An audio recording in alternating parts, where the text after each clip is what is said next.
ભરૂચમાંથી એક ચોંકાવનારા હત્યાકાંડનો ભેદ પોલીસે માત્ર 8 દિવસમાં ઉકેલી નાખ્યો છે। 20 જૂને દડાલ સાગબારા બ્રિજ નીચે નદીમાંથી મળેલો મૃતદેહ ભોલાવ જીઆઈડીસીના પરેશભાઈ વસાવાનો હોવાનું સામે આવ્યું હતું। પોસ્ટમોર્ટમમાં હત્યાની પુષ્ટિ થતા અંકલેશ્વર રૂરલ પોલીસ અને ભરૂચ એલસીબીએ 150થી વધુ સીસીટીવી અને હ્યુમન ઇન્ટેલિજન્સના આધારે તપાસ હાથ ધરી હતી। તપાસ દરમિયાન 20 વર્ષના નિર્મલ રાજુ નિષાદની ધરપકડ કરવામાં આવી। પૂછપરછમાં આરોપીએ માત્ર પરેશભાઈની મોટરસાયકલ લૂંટવાના ઈરાદે તેમની નિર્મલ હત્યા કરી હોવાની કબૂલાત કરી।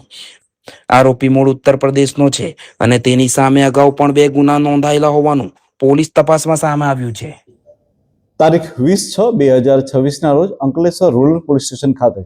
અમરાવતી ખાડીમાં સાગબારા બ્રિજની નીચે એક ડીકમ્પોઝ હાલતમાં એક ડેડ બોડી મળી આવે છે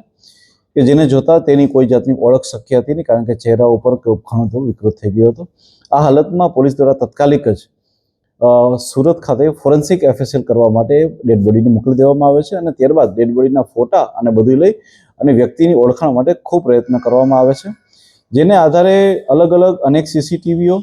ત્યારબાદ અલગ અલગ જગ્યાએ તેના હાથ પરના છુંદડા, એના કપડાનું વરણ, આ બધું કરીને અઢળક જગ્યાએ તેના ફોટોગ્રાફર દેખાડવામાં આવે છે। 150થી વધારે સીસીટીવી ચેક કરવામાં આવે છે અને જેને આધારે જે મૃતક છે તેનું નામ પરેશ મણીલાલ વસાવા, ઉંમર વર્ષ 40, જે રહે દૂધપરા ડેરી નજીક ભોલાવ જીઆઈડીસી ખાતેથી હોવાનું મળી આવે છે।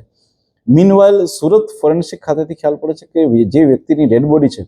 તેનું મૃત્યુ કોઈ તીક્ષ્ણ વસ્તુઓ દ્વારા તેના માથામાં મારવાથી થયું હોવાનું સામે આવતા પોલીસ દ્વારા 27/6 રોજ તત્કાલ ધોરણે 103(1) BNS પ્રમાણે મર્ડરનો ગુનો દાખલ કરવામાં આવે છે અને આગળની તજવીજ ખૂબ આગળ વધારવામાં આવે છે, જેમાં અમારા અંકલેશ્વર ડિવિઝનના ડીવાયએસપી, એલસીબીની ટીમ અને લોકલ પીએ જે છે એ ખૂબ જ મહેનત ઉઠાવે છે અને ત્યારબાદ જે છે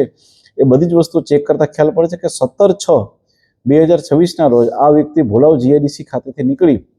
અને ત્યારબાદ જે છે તેમનું લોકેશન મળી આવતું ન હતું। આગળ વધુ તપાસ ધરતા હ્યુમન ઇન્ટેલિજન્સના આધારે અને ટેકનિકલ ઇન્ટેલિજન્સના આધારે ખ્યાલ પડે છે કે એક વ્યક્તિ કે જેનું નામ છે નિર્મલ રાજુ નિષાદ, ઉંમર વર્ષ 20, જે મૂળ રહે છે ઉત્તર પ્રદેશ અને અહીંયા દૂધદા નજીક રહે છે અને આ વ્યક્તિના ટચમાં છેલ્લે 1 વર્ષથી હતો, તેની સાથે છેલ્લે જોવામાં આવ્યો હતો અને ત્યારબાદ ઇન્ટ્રોગેશનના આધારે અને અલગ અલગ બીજી ટેકનિકના આધારે પોલીસને સફળતામાં હાથ ધરે છે કે જેમાં વ્યક્તિ દ્વારા માત્ર તેનું મોટરસાયકલ પડાવી લેવાના હેતુ પાર ના આવતા તેણે વ્યક્તિનું પથ્થરથી મૃત્યુ નિપજાવ્યું હતું અને ત્યારબાદ જે ત્યાંથી એ ડેડ બોડીને ડમ્પ કરીને ફરાર થઈ ગયા હતા। આ વ્યક્તિ જે નિર્મલ રાજુ નિષાદ છે તેની ઉપર આ અગાઉ પણ 2025ની સાલમાં ચેઇન સ્નેચિંગના એટલે કે 304(2) મુજબના 2 ગુના પણ દાખલ થયેલા છે। હાલમાં પોલીસ દ્વારા આરોપીને અટક કરી અને આગળની મજબૂત કાર્યવાહી માટે કામ ચાલુ છે।